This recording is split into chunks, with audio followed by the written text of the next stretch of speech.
आरती?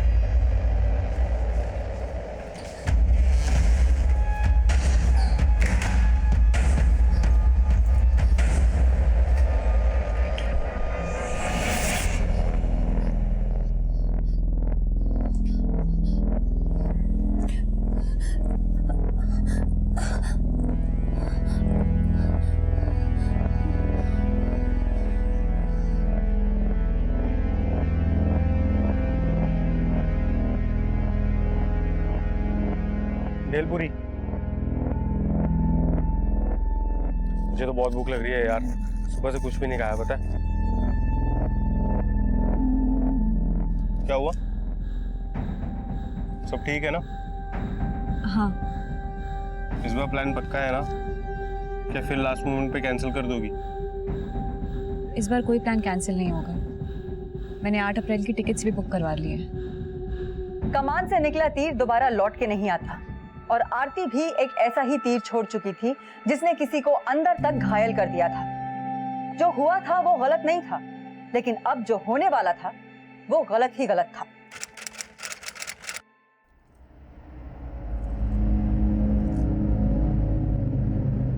अरे आरती बेटा, आज तो तू छुट्टी लेने वाली थी, क्यों कहीं और जा रही है क्या? नहीं मम्मी, ऑफिस ही जा रही हूँ। याद है ना, कल 8 अप्रैल है। याद है मम्मी, इसलिए आज ऑफिस जाना बहुत जरूरी है। Bye bye bye.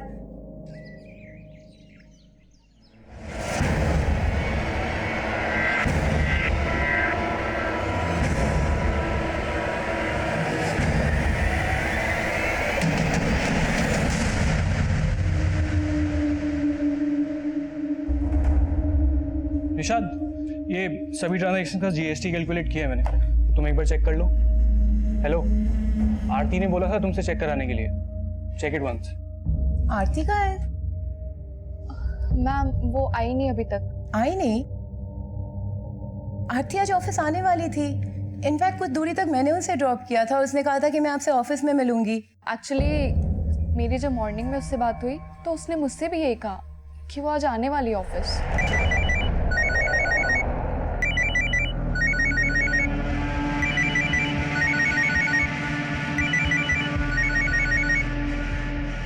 आरती फोन नहीं उठा रही है, शायद बिजी होगी। छोड़ो ना बिजी मैडम को। हो गया कनेक्ट। क्या हो गया? Yes, tickets are confirm. अब तो आरती दीदी भी बिल्कुल ये ट्रिप कैंसिल ही नहीं कर पाएगी। वो तो खुद बोल रही थी कि प्रोग्राम कैंसिल नहीं होगा। हाँ माँ, इतने टाइम के बाद हम सब इकट्ठे घूमने जा रहे हैं। अरे तू बैठ मत, जाके पैकिंग कर जल्दी से। जा जा। हाँ माँ, लेकिन पहले दीदी को तो आ जाने दो।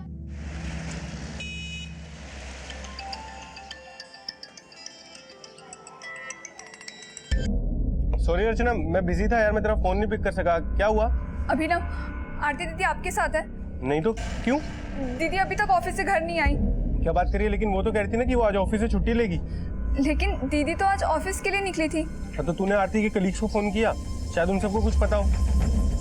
हेलो हेलो अर्चना।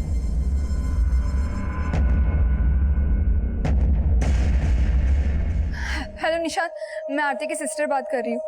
दीदी अभी तक घर नहीं आई, क्या वो आपके साथ है? नहीं, आज वो ऑफिस नहीं आई। व्हाट? ऑफिस नहीं आई? लेकिन आज सुबह तो दीदी ऑफिस के लिए निकली थी। व्हाट? यही तो मैं बोल रही थी कि आरती आज छुट्टी करने ही नहीं वाली थी। Listen Nishad, call everyone at the staff, okay?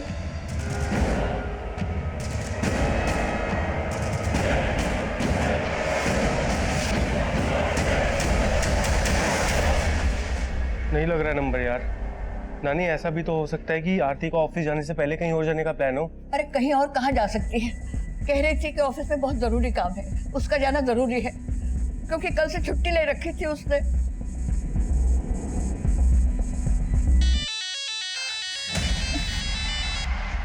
Hello. Police को इन्फॉर्म कर दिया? नहीं, अभी तक पुलिस को इन्फॉर्म नहीं किया। मैं बाद में बात करती हूँ। अर्चना, आरती की कोई न्यूज़? नहीं मम्मी, लेकिन हम पुलिस स्टेशन चलते हैं।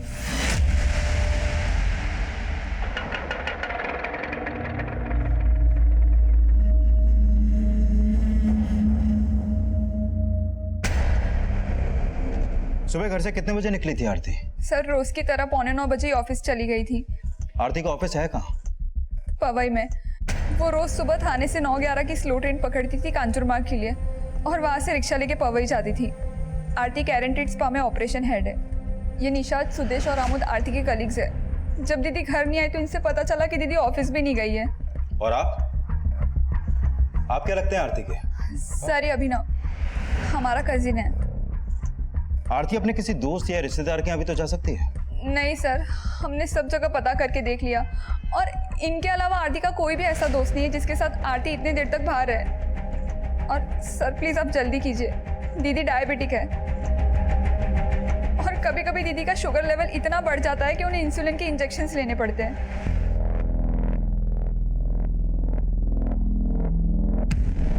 ऐसा भी तो हो सकता है कि घर से ऑफिस जाते हुए आरती कहीं पर बेहोश हो गई हो। 1 मिनट केशव, आरती का फोटो रेलवे पुलिस को भेजो। हो सकता है कि थाने से कांजो मार्ग के बीच आरती के साथ कुछ हुआ हो, इसलिए सारे हॉस्पिटल भी चेक करो। इसके कॉल कोड भी निकालो और पता करो कि इसका फोन कब और कहाँ बंद हुआ। सर आप लोग घर जाइए, हम पता करते हैं कि आरती कहाँ है।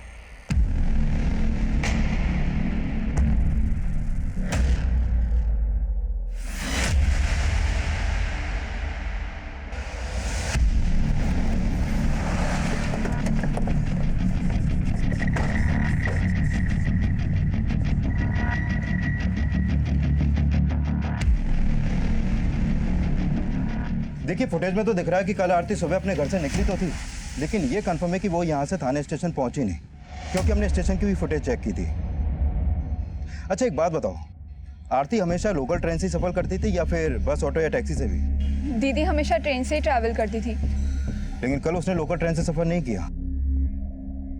एक समझदार पढ़ी लिखी लड़की ऐसे ही गायब हो जाए, बड़ा अजीब सा है। शायद वो अपनी मर्जी से कहीं पर चली गई हो जिसके बारे में उसने आपसे छुपाया हो, या ये भी हो सकता है कि उसका कोई बॉयफ्रेंड हो जिसके बारे में आपको कुछ भी नहीं मालूम। नहीं सर, अगर दीदी का कोई बॉयफ्रेंड होता तो हमें ज़रूर पता होता।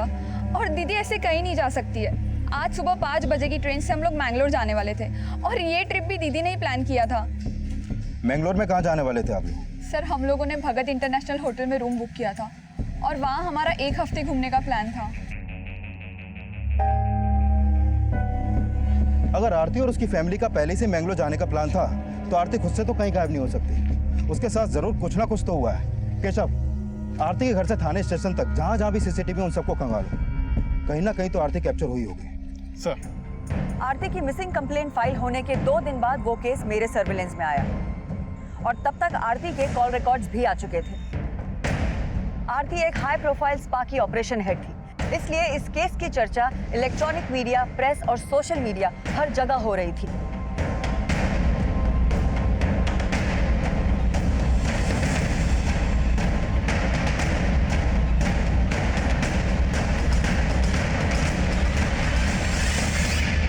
दीदी अगर आपको लगता है कि आपके ये सब करने से मैं मुकुल से ब्रेकअप कर लूंगी तो आप बहुत बड़ी गलतफहमी में हो।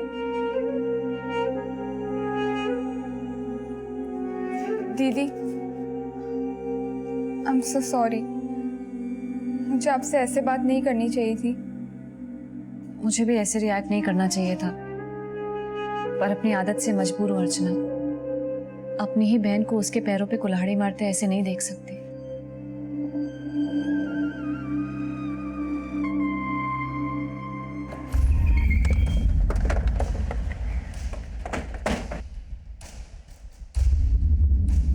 निशा, 7 अप्रैल को जिस दिन आरती गायब हुई उस दिन सुबह 8:30 बजे तुमने आरती को कॉल किया था, राइट? जी सर, मैंने उसे ऐसे ही कॉल किया था। वो ऑफिस नहीं आने वाली थी, लेकिन उसने मुझे बोला कि वो आ रही है। फिर वो नहीं आई तो मुझे भी हैरानी हुई। हमने पता किया कि उस दिन तुम ऑफिस लेट पहुंची थी। हाँ सर, वो मुझे कुछ काम था। निशा, तुमको छुपा तो नहीं रही हमसे? पहले तो हमें लगा कि उसको काम का प्रेशर, लेकिन फिर पिछले दिनों हमने नोटिस किया कि उसको कोई कॉल आता था। वो अक्सर फोन कट कर दिया करती थी और बताती भी नहीं थी कि उसे कौन कॉल करता था। आरती के कॉल रिकॉर्ड स्टडी किया और उसे ज्यादातर कॉल्स इस नंबर से आए। बहुत देर देर तक बात हुई है इस नंबर। ये नंबर तो अभिनव का है।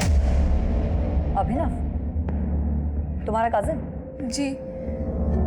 आरती का फोन 7 अप्रैल को 1 बजे मुलुंड में बंद हुआ था। आप लोगों का या आरती का कोई जानने वाला मुलुंड में रहता है जिसके घर वो जा सकती है? मुलुंड में ही तो अभिनव रहता है। अभिनव मुलुंड में रहता है? लेकिन अभिनव ने तो कहा था कि आरती उस दिन उससे मिली ही नहीं थी। आरती दीदी आपके साथ है? नहीं तो अभिनव झूठ बोल रहा था। लेकिन वो क्यों झूठ बोलेगा? ये तो आप हमें बताइए। देखिए, एक बात बताइए, आप लोगों का या आरती का अभिनव से कोई इशू तो नहीं था? ऐसा तो कुछ भी नहीं था मैम, बल्कि अभिनव तो हमारी दूर की बहन का बेटा है और 2 साल पहले ही वो दिल्ली से मुंबई जॉब के लिए आया। इनफैक्ट हम तो उसे अपने घर में साथ रखना चाहते थे, लेकिन वो मुलुंड में रेंट पे रहने लगा और अक्सर हमारे घर में आया जाया करता था वो। मौसी बहुत बढ़िया बना है, मजा आ गया। ओ बुकर, तू फिर से आ गया चरने? मौसी मैं ना इसलिए ना अलग से रेंट पे रहता हूँ, क्योंकि बिना रेंट लिए ये मुझे ना 2 दिन भी नहीं रख सकती यहाँ पे। अच्छा, और तू जो हर वीकेंड आ जाता है यहाँ पे छुट्टी मनाने, उसका क्या? और तू तो जैसे आती नहीं ना मेरे मुलुंड वाले फ्लैट पे। आरती कभी कभी अभिनव के मुलुंड वाले फ्लैट पे जाया करती थी, लेकिन उस दिन तो वो बोल के गई कि ऑफिस जा रही हूँ। आज तो तू छुट्टी लेने वाली थी, क्यों कहीं और जा रही है क्या? नहीं मम्मी, ऑफिस ही जा रही हूँ। फिर वो मुलुंड क्यों जाएगी? मैम, जितनी बातें अभिनव और आरती के बीच में होती थी उससे तो ये लग रहा था कि अभिनव आरती का बॉयफ्रेंड होगा, लेकिन ये अभिनव तो आरती का कजन निकला। आरती का फोन बंद भी वही हुआ जहाँ अभिनव रहता है। माना कि अभिनव उसका कजिन है, लेकिन है दूर का। कहीं ऐसा तो नहीं कि उन दोनों के बीच कुछ? एक काम करो, अभिनव को थाने बुलाओ।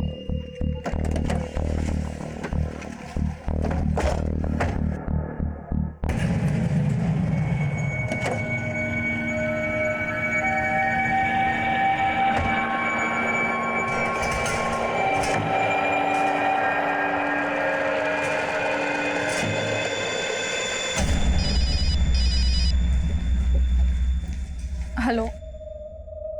नो जुबैर, तुम ना कुछ दिन मुझे पिक करने मत आओ ऑफिस। आज भी पुलिस आके गई है। ओके? निशाद, आरती की कोई अपडेट? No ma'am.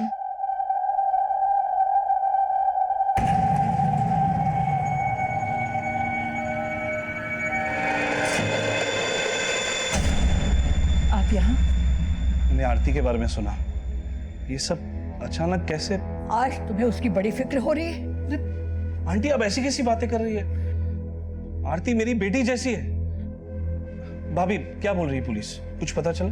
उन्हें तो कुछ पता नहीं लगा, लेकिन तुम हमारे जख्मों पर नमक छिड़कने क्यों आए हो? ये नमक मिर्ची तो आप ही की लगाई हुई है, इसीलिए मुझे अपने ही भाई के घर में उनकी सास का सुनना पड़ रहा है। देखिए भाभी, आप भले ही मुझे गैर मानती हो, लेकिन फिर भी मैं आपके साथ खड़ा हूं। कोई भी जरूरत हो आप मुझे फोन कर लेना। चलता हूं। कजिन ही थी या? मैम ये क्या बोल रहे हो मैम आप? वही बोल रही हूँ जो तू समझ रहा है। आरती के घर वालों ने बताया हमें कि कुछ दिनों पहले उसको फोन कर करके कोई परेशान करता था और वो फोन कट कर दिया करती थी, और तुझसे ज्यादा तो उसको कोई कॉल करता ही नहीं था। तो सीधे सीधे बता कि क्या टेंशन चल रही थी तुम दोनों के बीच में? मैम टेंशन तो थी, लेकिन हम दोनों के बीच में नहीं थी मैम, बात कुछ और थी। इस बार प्लान पक्का है ना? क्या फिर लास्ट मोमेंट पे कैंसिल कर दोगी? इस बार कोई प्लान कैंसिल नहीं होगा। मैंने 8 अप्रैल की टिकट्स भी बुक करवा ली है। गुड। मुझे सच में एक ब्रेक की जरूरत है, पता है? मंगलोर घूम के आ, रिफ्रेश हो जा और फालतू का स्ट्रेस लेना बंद कर दे और हेल्थ पे ध्यान दे अपनी। मैम वो हंसती भी थी तो ऐसा लगता था जैसे वो दर्द में है। क्या दर्द था उसको? मैम वो कभी कुछ शेयर नहीं करती थी, लेकिन एक बार उसने बताया था मुझे। एक्चुअली उसकी छोटी बहन है अर्चना, जिसका एक लड़के से अफेयर चल रहा है जो कि डिवोर्सी है। उसकी मदर और नानी ये दोनों को इस बारे में नहीं पता, लेकिन आरती जानती थी इस बारे में, और वो नहीं चाहती थी कि वो उस लड़के से कोई भी रिलेशन रखे। लेकिन ये अर्चना ने तो जैसे मनमानी करने की ठान रखी थी। तो तू अर्चना पे शक जता रहा है? नहीं मैम, मैं शक नहीं जता रहा हूँ, लेकिन आरती को ये लगता था कि वो लड़का उसे चीट कर रहा है। इस बात पे आरती की उस लड़के से बहुत बार तू मैं भी हुई है। लड़के का नाम क्या है? मुकुल।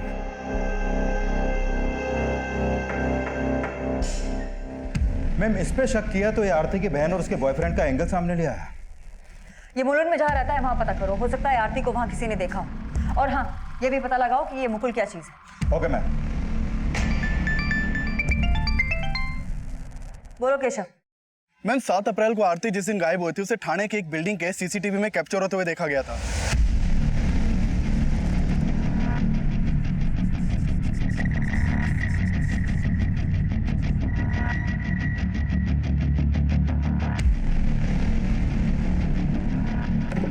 मैम आरटीओ से पता चला है कि ये जो गाड़ी सीसीटीवी में कैप्चर हुई है ये घाटकोपर के रितेश सिद्धनानी नाम के आदमी के एड्रेस पर रजिस्टर्ड है। रितेश सिद्धनानी?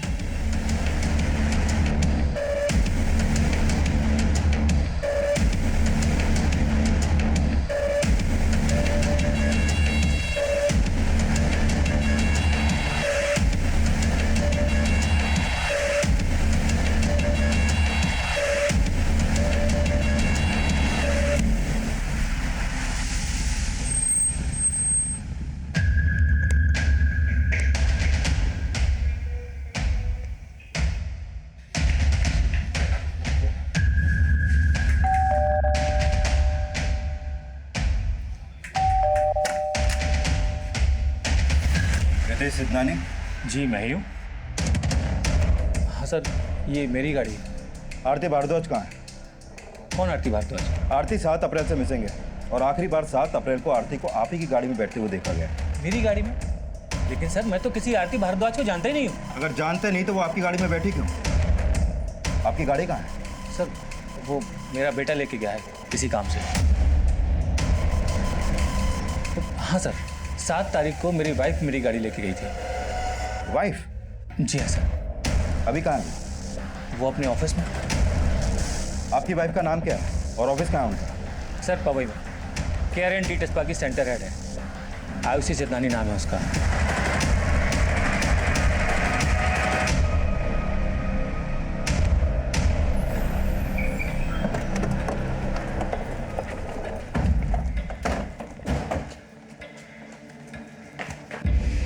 तारीख की सुबह से आरती तुम्हारे साथ थी। उसकी पूरी फैमिली उसके लिए परेशान है। तुम खुद सोशल मीडिया पे उसको ढूंढने के लिए कैंपेन चला रही हो। ये चक्कर क्या है?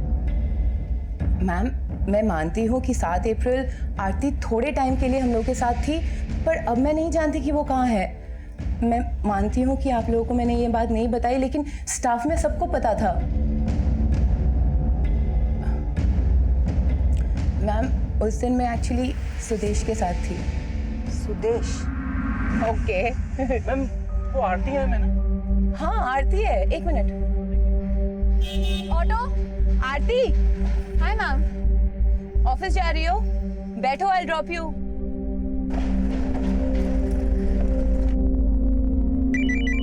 मैम गाड़ी में आरती को बार बार कोई कॉल कर रहा था और वो कॉल कट कर रही थी। आरती ऑल ओके? फिर उसके पास एक मैसेज आया।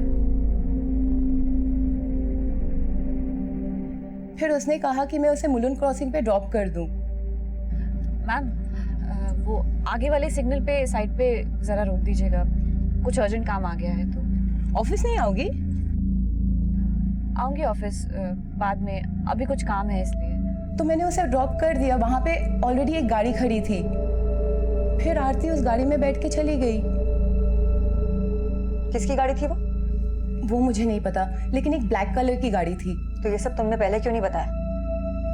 मैम बिलीव मी, मैं बताना चाहती थी पर हमें डर लग रहा था कि अगर बता देती तो सबको सुदेश और मेरे बारे में। एक्चुअली हम लोग का अफेयर चल रहा है और मैं मैरिड हूँ। सर आयुषी मैम सही बोल रही है। हमने आरती को मुलुंड में ड्रॉप किया था। एक ब्लैक कलर की गाड़ी थी, वो उसमें बैठी थी। उस ब्लैक गाड़ी का नंबर क्या था? नंबर तो ध्यान नहीं दिया सर, उस समय ऐसा कुछ सस्पिशियस लगा नहीं तो। ध्यान नहीं दिया या तुम और आयुषी मिलकर कोई कहानी बना रहे हो? यस मैम, आरती उस दिन ऑफिस तो नहीं आई थी और आयुषी मैम ने भी कहा था कि वो उन्हें रास्ते में मिली थी। Check it once. आरती कहाँ है? मैम वो आई नहीं अभी तक। आई नहीं? आरती आज ऑफिस आने वाली थी। इनफैक्ट कुछ दूरी तक मैंने उसे ड्रॉप किया था। उसने कहा था कि मैं आपसे ऑफिस में मिलूंगी। एक्चुअली मेरी जब मॉर्निंग में उससे बात हुई तो उसने मुझसे भी यही कहा कि वो आज आने वाली ऑफिस। सर ये बात मैं आप ही को नहीं, आरती की फैमिली को भी बताना चाहती थी, लेकिन आयुषी मैम ने रिक्वेस्ट की कि हम ये बात किसी को ना बताएं, क्योंकि आयुषी मैम और सुदेश। तो तुम दोनों का अफेयर है और ये बात आरती को पता थी, लेकिन तुम्हारे हस्बैंड को नहीं पता थी। कहीं ऐसा तो नहीं कि ये बात आरती तुम्हारे हस्बैंड को बताने वाली थी? मैम आरती ऐसा क्यों करेगी? उसको कोई प्रॉब्लम नहीं था हमारे रिलेशनशिप से। इनफैक्ट ऑफिस में उसके साथ सबका अच्छा ही रिलेशनशिप था। और फिर भी आरती गायब हो गई। पिछले 5 दिन से उसका कोई अता पता नहीं, और आखिरी बार उसे तुम्हारी गाड़ी में देखा गया था। मैम हम मानते हैं कि आरती मेरी गाड़ी में बैठी थी, पर वहां से उतर के तो वो ब्लैक कलर की कार में भी तो बैठ के गई थी ना मैम। इनफैक्ट आरती की सिस्टर अर्चना से भी मैंने इनडायरेक्टली पूछने की कोशिश की कि शायद वो घर पे कुछ और बोल के निकली हो उस दिन। Archana, calm down and try to remember. Aarti office जाने से पहले कहीं और तो नहीं जाने वाली थी? उसने तुमसे कुछ कहा था क्या? नहीं, उसने कुछ नहीं बताया। उसने कहा कि आज उसका ऑफिस जाना ज़रूरी है और उसे आने में देर हो जाएगी। मैम हम मानते हैं कि आपसे ये बात हमने छुपाई, बस एक ही रीज़न था मैम कि हम दोनों का रिलेशनशिप पब्लिक ना हो जाए। और आपसे एक रिक्वेस्ट है, प्लीज़ ये बात मीडिया और मेरे हस्बैंड से शेयर मत कीजिएगा।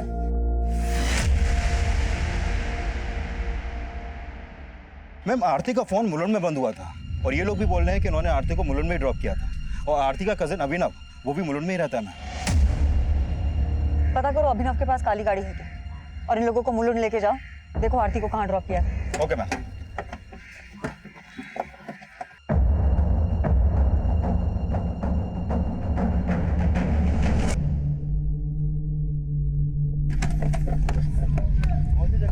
सर मैंने आरती को यही उतारा था, वो ब्लैक कलर की गाड़ी यही थी और वो उस डायरेक्शन में गई।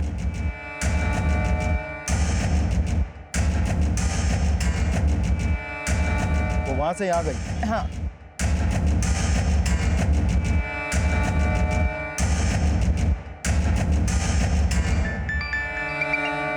बोलो दामले। मैम आयुषी और सुदेश ने जो जगह दिखाई वहाँ आसपास में कोई भी सीसीटीवी नहीं है, और मैंने पता किया अभिनव के पास ब्लैक कार क्या कोई भी गाड़ी नहीं। हाँ तो ये भी हो सकता है ना कि उसने कार किसी से हायर करी हो। अभिनव को अभी हम नहीं छोड़ सकते, और सुदेश और आयुषी की बातें भी भरोसा नहीं किया जा सकता। तुम एक काम करो, आयुषी के हस्बैंड की कार को सीज करो और उसको फोरेंसिक के लिए भेज दो। मैम मैंने मुकुल के बारे में पता किया। काफी समय पहले आरती का उसकी बिल्डिंग के पास मुकुल के साथ झगड़ा हुआ था, और ये झगड़ा आसपास के लोगों ने भी विटनेस किया था। मैम ये वहाँ के पास की सीसीटीवी की फुटेज है।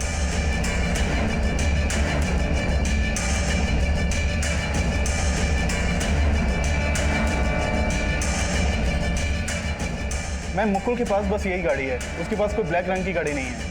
लेकिन एक बात तय है कि मुकुल का आरती के साथ में कोई इशू है। हो सकता है कि उसने किसी और की काली गाड़ी यूज करी हो। इस मुकुल की पूरी कुंडली निकाली, और ये भी पता करो कि ये 7 अप्रैल को था कहाँ, और आरती की बहन अर्चना को थाने बुलाओ। Okay ma'am. इसका मतलब आयुषी और सुदेश झूठी सिंपैथी दे रहे थे, झूठ कह रहे थे। देखा मम्मी, एक तो हम यहाँ आरती दीदी के लिए परेशान हो रहे थे, और वहाँ उन्होंने हमें बताया भी नहीं कि आरती दीदी उनके कार में बैठी थी। लेकिन उन्होंने हमसे झूठ क्यों बोला? कहीं उन्होंने तो कुछ नहीं किया?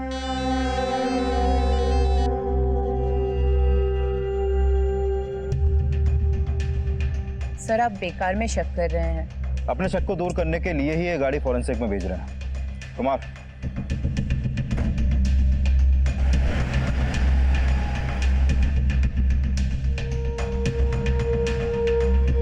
मैम मुझे तो पूरा शक है उस आयुषी और सुदेश ने मिलकर ही आरती दीदी को गायब करवाया है।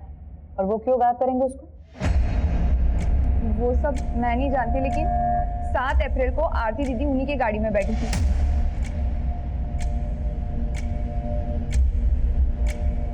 तो वो ऐसे तो गायब नहीं हो सकती ना। देखो आयुषी और सुदेश अभी भी हमारे शक के दायरे में है, हम उन्हें छोड़ नहीं रहे। लेकिन उन दोनों का कहना है कि उन्होंने आरती को मुलुंड में ड्रॉप किया था, जहां उन्होंने उसे एक काली गाड़ी में बैठते हुए देखा था। मुकुल के पास कोई काली गाड़ी है? मुकुल? हाँ मुकुल। हमें पता चला तुम्हारा मुकुल के साथ में क्या रिश्ता है, और ये भी पता चला कि आरती का क्या स्टैंड था मुकुल को लेकर। लगता है ये सब आपको अभिनव ने बताया होगा। उसकी तो आदत है 1 की 2 करने की, और उसी ने दीदी को ये बोल के भड़काया था कि वो डिवोर्सी है। मैम मुझे पहले से ही पता था कि वो डिवोर्सी है, और मुझे इससे कोई प्रॉब्लम नहीं था, बिकॉज आई लव हिम। और हाँ मैम, ना ही मुकुल के पास कोई काली गाड़ी है, और ना ही वो कभी ऐसा कुछ कर सकता है। तो फिर तो तुम भी इन्वॉल्व नहीं होगी इन सब में। आप कहना क्या चाहती है?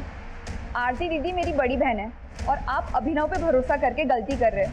वो तो उस दिन मम्मी और नानी के सामने मैंने आपको कुछ बताया नहीं, लेकिन अब क्लियर कर देती हूँ। अभिनव के दिल में आरती दीदी के लिए कुछ तो था। ओए होए, बड़ा मेकअप वेकअप हो रहा है। अच्छा एक बात बता यार, तू 28 साल की हो गई, तेरा कोई बॉयफ्रेंड नहीं है? मतलब मैं नहीं मान सकता यार, मैं नहीं मान सकता। अच्छा मुझे ना ऐसा लगने लगा है कि तू किसी को तो लाइक करने लगी है, ऐसा है? तुझे बड़ा रीड करना आता है मेरा फेस।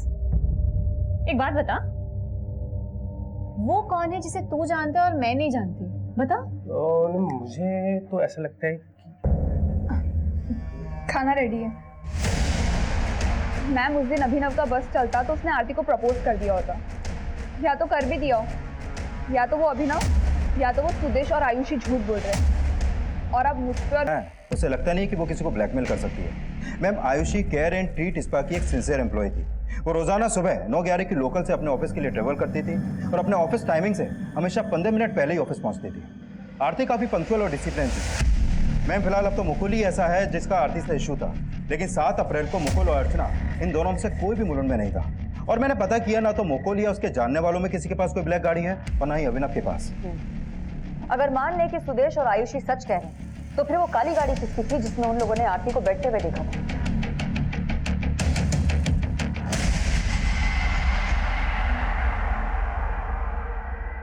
अच्छा जुबैर, मैं यहाँ से ऑटो ले लूंगी। डरो मत, कुछ नहीं होगा।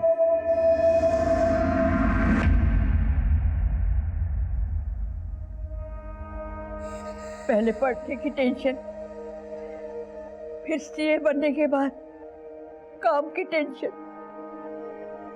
28 साल की उम्र में शुगर का रोग लगा बैठी। कहाँ होगी, किस हाल में होगी? माँ संभालिए अपने आप को। माँ आरती बेटा, रिपोर्ट लाई? हाँ माँ, सब ठीक है, सब नॉर्मल है। रिपोर्ट दिखाओ। अरे अर्चना, मैंने कहा मुझे रिपोर्ट देखना है। अरे ये नॉर्मल है मम्मी। इसका ब्लड शुगर ना 400 से भी ऊपर है। क्या जरूरत थी इन्हें टेंशन देने की? अरे बाद में तुझे बताती ना मैं सब कुछ, लेकिन तू ना कभी नहीं सोचती इनके बारे में।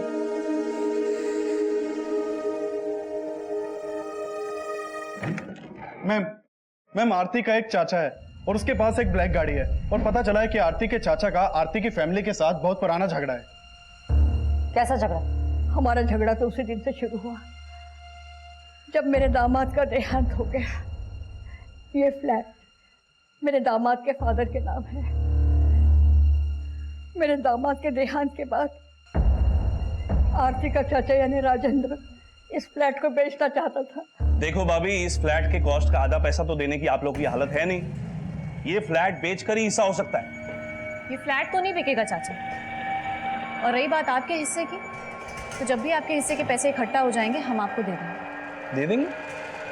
कैसे दे दोगे? ये जो 2-4 पैसे तुम कमाती हो ना, तुम्हें लगता है तुम मेरा हिस्सा वापस कर पाओगे? लेकिन चाचा मुझे कुछ सुनना नहीं है।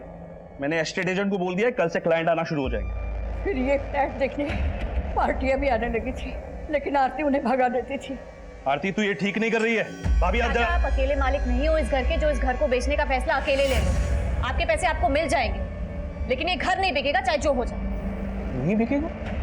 अब तो ये घर बिकेगा और जरूर बिकेगा। मैं मजबूर कर दूंगा तुम सब लोगों को ये घर बेचने के लिए। हम तो पहले भी ये सब बताना चाहते थे, लेकिन हमें नहीं लगता था कि मेरा देवर इस हद तक जा सकता है। सर मेरी ब्लैक गाड़ी है, इसका मतलब ये थोड़ी कि मैंने कुछ कर दिया है। तुमने कुछ किया या नहीं वो हम देख लेंगे।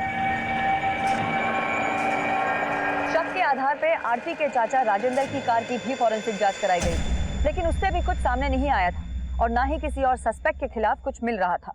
सुदेश और आयुषी ने कहा कि उन्होंने आरती को मुलुंड में ड्रॉप किया, जहां वो काली गाड़ी में बैठी थी, लेकिन ना तो वहां कोई सीसीटीवी है और ना ही हमें किसी काली गाड़ी की लीड मिली है जिसमें आरती 7 अप्रैल की सुबह बैठी हो। लेकिन मैम ये तो साफ है कि 7 अप्रैल की सुबह आरती आयुषी के हस्बैंड की गाड़ी में बैठी थी, लेकिन वो लोग आरती को क्यों गायब करेंगे इसका कोई भी मोटिव दिखाई नहीं दे रहा। और फॉरेंसिक टीम को भी आयुषी की गाड़ी से कुछ भी सस्पिशियस नहीं मिला। आरती खुद से कहीं भाग जाए ये पॉसिबल नहीं, ना ही किडनैपिंग का कोई एंगल है और ना ही दुश्मनी के एंगल से हमारे हाथ कुछ लगा है। मुझे लगता है कि हमें फिर से एक बार सारी चीजें रिविजिट करनी चाहिए। थाने में आरती 8:40 को आयुषी की गाड़ी में बैठी हुई कैप्चर हुई। से मुलुंड का रास्ता तकरीबन 15 मिनट का, लेकिन सुदेश और आयुषी ने कहा कि उन्होंने आरती को मुलुंड में 9:30 पे ड्रॉप किया।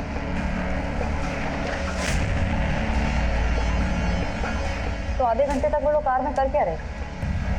और आरती का फोन भी मुलुंड में 1 बजे बंद हुआ। सुबह 9 से दोपहर 1 बजे तक आरती मुलुंड में इतने टाइम होगी, इसका कोई भी क्लू हमारे पास नहीं है। लेकिन ये भी तो हो सकता है कि आरती का फोन सुबह 9 बजे से दोपहर 1 बजे तक मुलुंड में हो और आरती कहीं और। अगर ऐसा है मोरे, तो सिर्फ 2 ही जगह हो सकती है जहाँ आरती उस दौरान हो सकती है, या तो आयुषी की गाड़ी या फिर काली गाड़ी। तीसरी और कोई जगह नजर नहीं आ रही। मैम, अगर हम आयुषी और सुदेश को सस्पेक्ट माने तो भी अभी तक हमारे पास इसका कोई लीड नहीं है, क्योंकि हमने आयुषी की कार की लोकेशन ट्रेस की थी। वो लोग मुलुंड से ट्रैवल करते हुए सुबह 10 बजे पवई अपने ऑफिस पहुंचे थे। आधे घंटे में वो आरती को गायब कर दें, ऐसा पॉसिबल नहीं है मैम। दामने, तुम्हें लगता है कि कोई काली गाड़ी होगी? 75 साल से दुनिया देख रही और वो महज 28 साल की। मेरी उम्र भी उसको लग जाए, लेकिन मेरी आरती को सही सलामत भेज दे। आरती बहुत जल्दी मिल जाएगी और घर वापस आ जाएगी, और जब वो वापस आ जाएगी माँ, तो वैसे ही आप ठीक हो जाएंगी। मैम, आयुषी की गाड़ी ने 7 अप्रैल की रात 7 बजे घोड़बंदर के स्टॉल नाका को क्रॉस किया और उसके करीब 2 घंटे बाद यानी 9 बजे ये गाड़ी इसी रूट से वापस आई। आयुषी रहती है घाटकोपर और सुदेश रहता है कल्याण। तो फिर ये दोनों 2 घंटे तक घोड़बंदर में कर क्या रहे? मैम, हम दोनों अक्सर टाइम स्पेंड करने घोड़बंदर जाते थे। उस रात भी हम साथ में थे। इनफैक्ट जब हम घर पहुंचे तब हमें आरती के गायब होने का पता चला। ट्रस्ट मी, हमने कुछ नहीं किया है।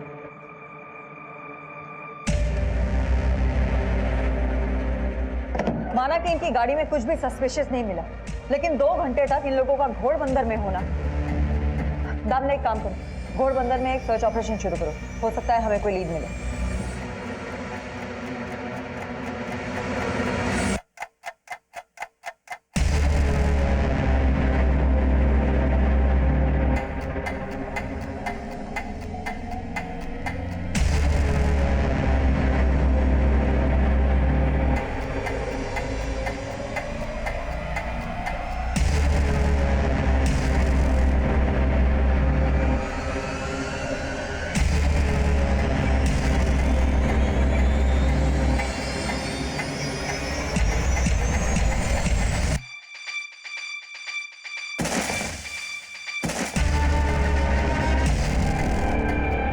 केस टफ होता जा रहा था। 1 महीना बीत चुका था, फिर हमें एक लीड मिली। मैम, जो बोन्स घोड़बंदर में मिले थे वो किसी जानवर के थे। आरती की डेड बॉडी वहां पर डंप की गई होगी, ऐसा कोई लीड नहीं मिला। आरती को गायब हुए 1 महीने से ज्यादा बीत चुका था और काफी कोशिशों के बावजूद भी हम सोच नहीं पा रहे थे कि आरती को गायब करने के पीछे किसी का क्या मोटिव होगा, और ना ही किसी के खिलाफ कोई स्ट्रॉन्ग एविडेंस मिल रहा था।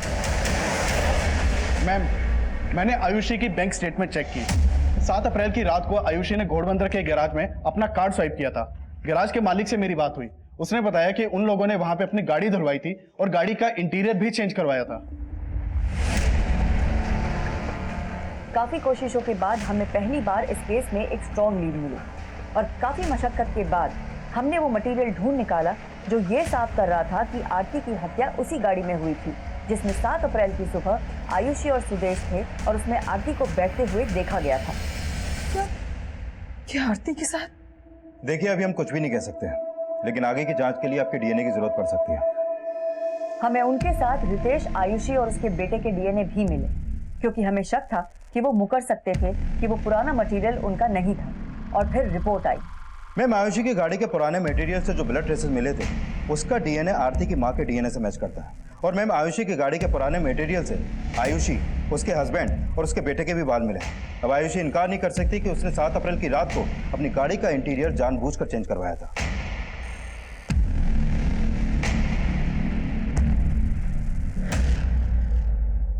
चुप रहने से कोई फायदा नहीं है। गुनाह कबूल लो और बताओ आरती की डेड बॉडी को कहाँ ठिकाने लगाया? मैम, मैंने नहीं मारा आरती को, प्लीज ट्रस्ट मी। अगर नहीं मारा तो आरती का ब्लड तुम्हारी गाड़ी में कैसे मिला? मैम आई नो मिस्टेक हुई है मिस्टेक? इट्स अ ब्लंडर आरती। पूरा 1.5 करोड़ का ट्रांजैक्शन था। How can you miss it? गलती हुई थी मुझसे। 7 अप्रैल को नोटिस भी दे दिया था। मेरे घर में मेरे अलावा कमाने वाला कोई नहीं था। यही बात समझाने के लिए आयुषी गई थी आरती के पास, लेकिन आरती बहुत जिद्दी थी। आई नो तुम HR हेड हो, लेकिन ये मेरा डिपार्टमेंट है और मैं अपना डिसीजन ले चुकी हूँ। ऑफिस में तो उसने बात तक करना बंद कर दिया था मुझसे। मैं फोन करता तो मेरा फोन नहीं उठाती थी। उस दिन लास्ट डे भी मैं आयुषी के साथ सिर्फ उससे रिक्वेस्ट करने ही गया था। Auto, Aarti, hi. आओ बैठो, I drop you. No thanks. Aarti, आज लास्ट डे मेरा, एक बार बात भी नहीं करोगी?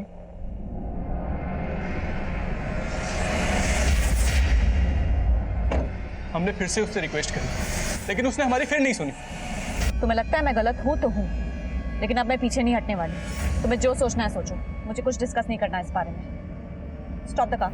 आरती एक बार सुन तो ले। I said stop the car.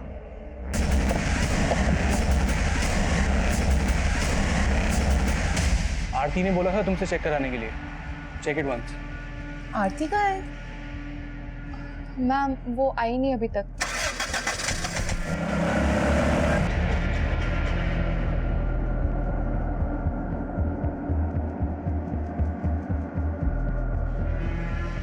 आरती को मारने के बाद रात को उसे डंप करने के लिए हम घोड़बंदर जा रहे थे।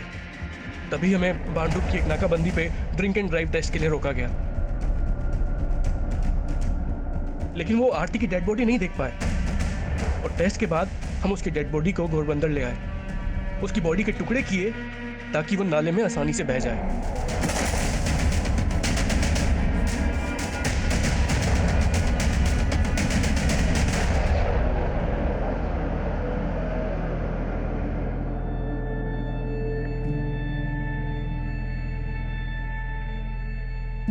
मैम, हम पिछले कई दिनों से इस एरिया को सुबह से शाम तक लगातार सर्च कर रहे हैं, लेकिन आरती के बॉडी पार्ट्स होने का यहाँ पर कोई भी क्लू नहीं मिला।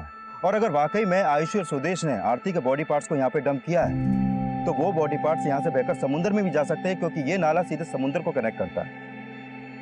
मैम, लगता नहीं है कि आरती का कोई भी बॉडी पार्ट्स हमें यहाँ पर मिलेगा, और इसलिए ये भी हो सकता है कि अपने वकील से मिलकर आयुषी और सुदेश भी अपना सुर बदल लें। और अगर ये लोग अदालत में मुकर गए कि इन्होंने आरती को मारा है, तो उनके खिलाफ हमारे पास कोई भी सबूत नहीं है। हाँ, लेकिन इनके खिलाफ चार्जशीट फाइल करने के लिए हमारे पास फॉरेंसिक रिपोर्ट है और सर्कमस्टेंशियल एविडेंस भी इनके अगेंस्ट है। डोंट वरी, चार्जशीट फाइल करने की तैयारी करो। Okay ma'am. 7 अप्रैल 2018 को आरती का मर्डर आयुषी की गाड़ी में हुआ। उसकी लाश को घोड़बंदर के नाले में डंप कर दिया गया। अभी तक उसकी डेड बॉडी हमें मिली नहीं है, लेकिन तलाश जारी है।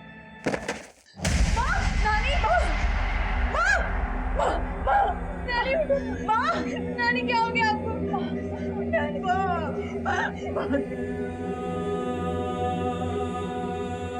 सुदेश और आयुषी ने जो किया उसकी सजा तो उन्हें मिल जाएगी, लेकिन सोचना यह भी जरूरी है कि जो अपराध हुआ क्या उसे रोका जा सकता था। सुदेश को जॉब से निकालने का आरती का फैसला सही हो सकता है, लेकिन फैसले जिद से ज्यादा सहमति और समझौते की दरकार भी रखते हैं। आरती जानती थी 7 अप्रैल 2018 को वो उस गाड़ी में जिन लोगों के साथ ट्रैवल कर रही थी वो उसका फैसला नहीं बदल पाएंगे, लेकिन उन लोगों के साथ जाने का एक गलत फैसला आरती की मौत का कारण बन गया। आरती शायद इस दस्तक को भाप नहीं पाई, लेकिन उसके परिवार वालों ने भी इस दस्तक को महसूस नहीं किया। उसका परिवार यही सोचता रहा कि आरती एक वर्कोहॉलिक वुमन है और उसके स्ट्रेस और टेंशन को समझने की कोशिश नहीं की गई। आरती को आए दिन लगातार कई कॉल्स आते रहे जिन्हें वो रिजेक्ट करती रही। अगर इस चीज को नजरअंदाज नहीं किया गया होता तो आरती का अंत इतना दुखद नहीं होता। बात चाहे निजी जिंदगी से जुड़ी हो या कामकाज से, हर फैसले के पीछे एक हेल्दी डिस्कशन होना बहुत जरूरी है, क्योंकि आपसी डिस्कशन के बाद हर मुश्किल फैसला भी सहज, सुखद और सरल हो जाता है। इसी विचार के साथ हम आपसे इजाजत लेते हैं। फिर मिलेंगे एक और नए केस के साथ। तब तक आप अपना ख्याल रखें, सुरक्षित रहें और देखते रहें क्राइम पेट्रोल दस्तक। मकसद बताना नहीं, बचाना है। नमस्कार।